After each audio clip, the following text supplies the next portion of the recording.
Bonjour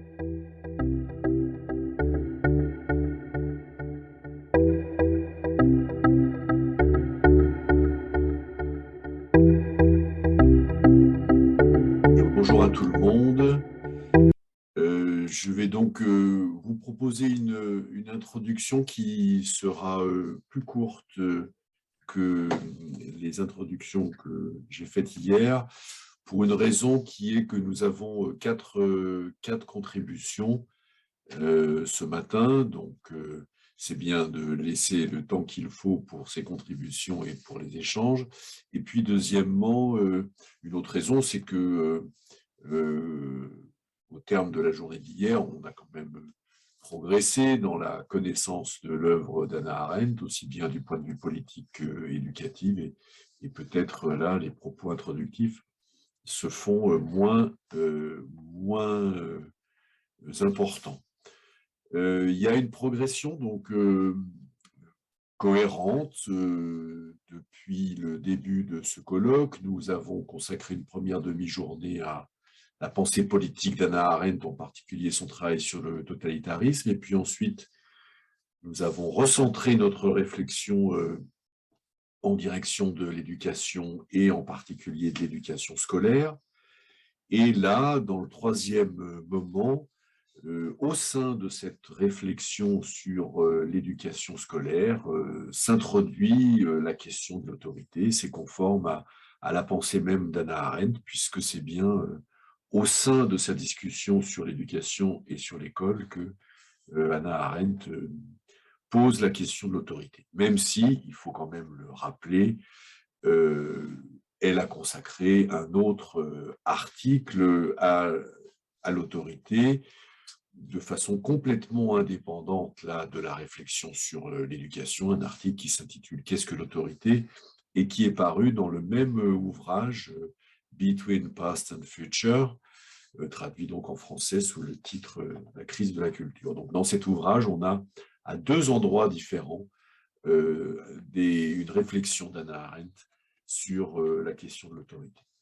Alors, on aura peut-être l'occasion de reparler de sa conception politique de l'autorité, mais ici, je voudrais simplement introduire cette question dans le domaine éducatif.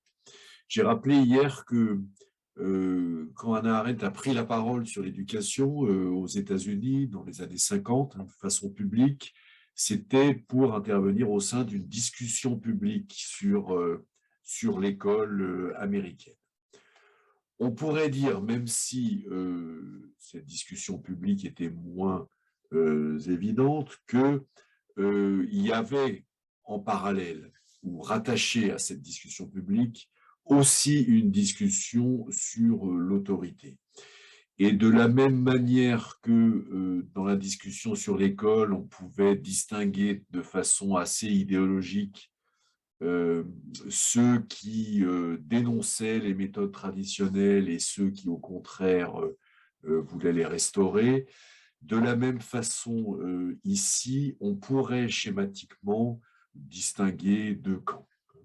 Les modernes, d'un côté, qui critiquent l'autorité comme domination des adultes sur les enfants. Hannah Arendt emploie ces termes dans l'article sur la crise de l'éducation. Ces modernes considèrent les enfants, dit-elle, comme une minorité opprimée qu'il faudrait libérer de la domination. D'où la volonté de promouvoir des expériences de self-government qui étaient, semble-t-il, assez répandues dans les années 50 aux États-Unis.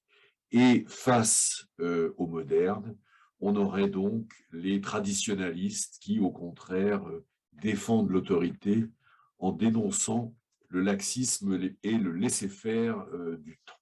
C'est un refrain bien connu qu'on retrouve un peu à toutes les périodes. Alors, autant dans la discussion qui était exposée hier, Hannah Arendt était dans un certain camp. Elle prenait parti en faveur en faveur de ceux qui critiquaient les méthodes nouvelles, hein. Autant, à mon avis, en ce qui concerne l'autorité, c'est plus compliqué. Je pense que Hannah Arendt, bien sûr, ne se situe pas du côté de ceux qui critiquent l'autorité comme une forme de domination. Elle a vraiment à cœur, et Éric Préra l'a rappelé hier dans son exposé, elle a à cœur de dire que l'autorité n'est pas assimilable à une forme de violence, de coercition, de domination. Mais je ne crois pas non plus qu'elle se situe du côté des traditionalistes, et en tout cas, elle ne se situe pas, ça je l'ai déjà dit hier, du côté de ceux qui pensent qu'il faudrait restaurer une autorité traditionnelle qui a fait ses preuves, etc. Je l'ai déjà dit hier, pour elle, il ne sert à rien de revenir en arrière. Et ça, c'est quelque chose de très important. Vouloir revenir à une autorité ancienne, ça n'est pas une solution suffisante. Mais simultanément, et c'est ça qui est intéressant, en guise peut-être un peu d'élément de problématisation, simultanément, Hannah Arendt défend effectivement la place de l'autorité dans l'éducation. Elle considère que l'éducation fait une place, doit faire une place à l'autorité de l'éducateur. Alors, je me permets de rappeler, pour resituer aussi cette réflexion dans le contexte français, mais aussi international, que cet article d'Hannah Arendt, La crise de l'éducation, a été traduit en français en 1972. 1972, ça veut dire 4 ans après mai 68. Et évidemment, on est à ce moment-là en France et dans un grand nombre de sociétés démocratiques occidentales, en Allemagne, aux États-Unis, etc., qui ont tous connu des mouvements de contestation. On est à un moment où l'autorité n'a évidemment pas bonne presse, qu'il s'agisse de l'autorité familiale ou de l'autorité des églises ou de l'autorité politique. Dans tous les cas, il y a eu une critique radicale formulée contre l'autorité. Et donc, une défense de l'autorité, comme celle qu'a proposée Hannah Arendt dans son article, était alors presque inaudible. Et on peut dire qu'elle était assez courageuse, précisément parce qu'elle était relativement inaudible. Je voudrais simplement remarquer que la situation est très différente aujourd'hui, puisque quelques 50 années plus tard, après mai 68, l'autorité est redevenue un thème important de la réflexion éducative. Des livres sont écrits, des articles, des colloques ont lieu, des thèses, des très bonnes thèses sont écrites aussi sur l'autorité. Bref, on a retrouvé l'autorité, non pas sous la forme d'une espèce d'évidence, comme ça avait pu être le cas dans les siècles passés, mais au moins comme un thème important pour la réflexion, et des gens qui sont incontestablement des pédagogues authentiques, je pense à Philippe Mérieux, par exemple, mais je pense aussi à Bruno Robs, que nous allons entendre dans quelques minutes, sont des personnes qui donnent de l'importance à cette question de l'autorité. Alors, qu'est-ce que Hannah Arendt a à nous dire sur ce thème?